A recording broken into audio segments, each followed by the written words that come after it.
Every week, the Payne family cuts straight to the real financial story. The one question, Bob, everyone's asking is, are we in an artificial intelligence bubble? You've been through boom and bust. What do you think? No hype, no myths. Just what actually matters to your money. Does feel very similar to what we experienced in the 90s. Where are we, though? Are we in 1995, 1997, 1999? Listen to the Pain Points of Wealth on the Red Apple Podcast Network. This episode is brought to you by Netflix. So Netflix is basically Santa this year. 2 NFL games on Christmas Day, streaming live. At 1 p.m. Eastern, it's Cowboys, Commanders. Then at 4:30, you've got Lions, Vikings. Midwest football, playoff stakes, and probably some snow. Watching holiday football is a tradition the whole family can enjoy. Open some gifts, grab some food, settle in, and watch NFL Live on Netflix this Christmas Day. Sunday morning. With us today is my good friend, Peter Navarro, one of the head economists for our country, and in charge of trade and manufacturing and advisor to the President, Donald Trump. Well, Peter, Sunday morning, it gives you, Christmas is around the corner, just a few days away. I can't believe it. And tell us what the heck is going on in the world that keeps you up Saturday night? So, John, this week I had an article in a publication called the Financial Times. It's like the world's equivalent of the Wall Street Journal.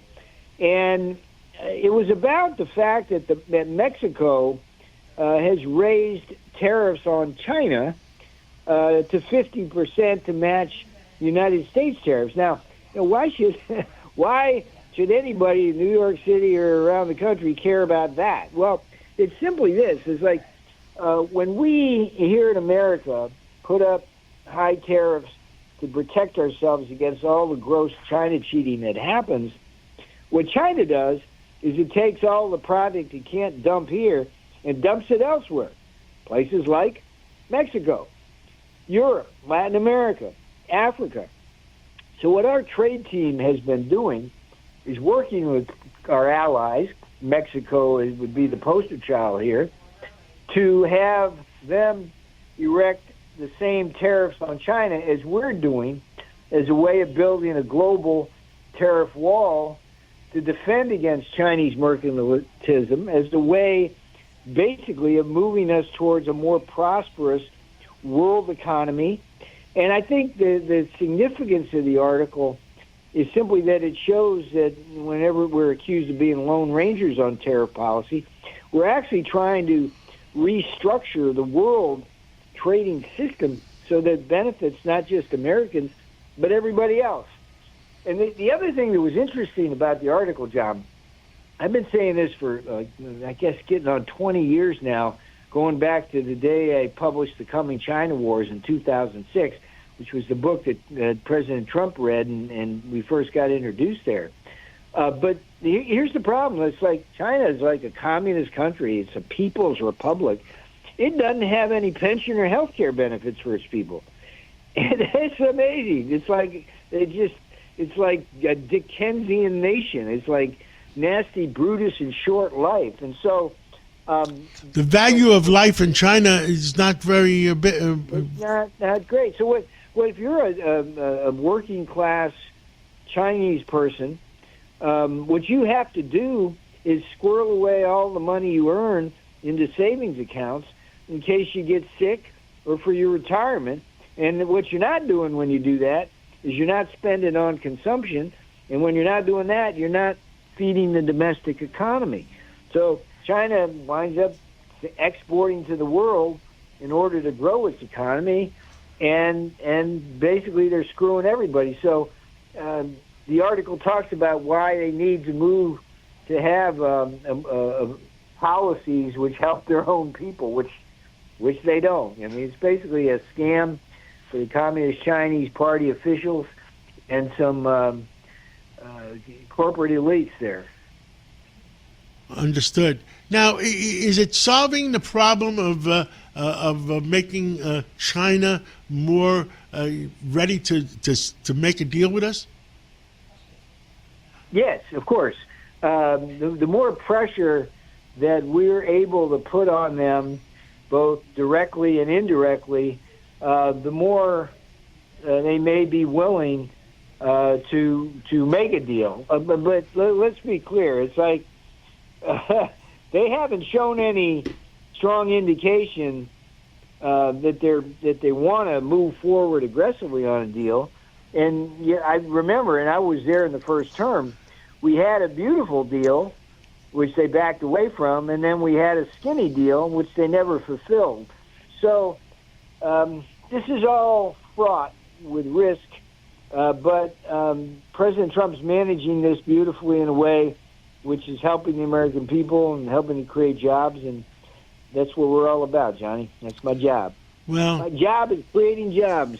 That's your job, and creating jobs. And as I tell people, the purpose of tariffs is saving jobs and not make it free for some of the corporate companies to move their businesses to Mexico or move it to Canada or move it overseas. Exactly. So if they're going to be penalized by tariffs, it pays for them to keep it back in the good old USA and keep the American jobs. That's the formula, and it's working beautifully. And going in, I think 26 is going to be a very good year as the big, beautiful tax bill benefits take hold. 100% depreciation. Johnny, you know, as an entrepreneur yourself, what kind of investment that sparks.